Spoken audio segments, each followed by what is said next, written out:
மல்லிகா தலையில் அடித்துக் கொண்டாள். சரி, உங்களுக்கு ஒரு போட்டி.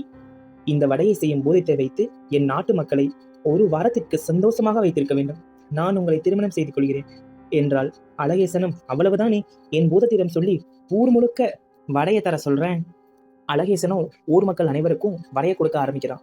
முதல் நாள்ல மக்கள் வடையை சந்தோஷமா வாங்கிட்டு போனாங்க.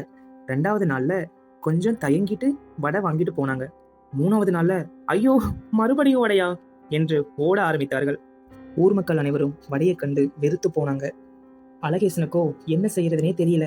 அப்போது மல்லிகா வந்தால், சோம்பேறி இளவரசி, மூளையை பயன்படுத்துங்கள் என்று சொல்லிவிட்டு அந்த வடையை வாங்கினால். அவற்றை வைத்து சில வடைகளை சாம்பாரில் ஊற வைத்து சாம்பார் வடை செய்தாள். சிலவற்றின் மீது தயிர் ஊற்றி தயிர் வடை செய்தாள். சிலவற்றை உதிர்த்து வடகரி செய்தாள். மீதமுள்ள வடையை உதிர்த்து ரசவடை செய்தாள். இப்போது மக்கள் போட்டி போட்டுக்கொண்டு விதவிதமான வடைகளை வாங்கி சாப்பிட்டார்கள். ஒரு வார முடிவில் ராஜ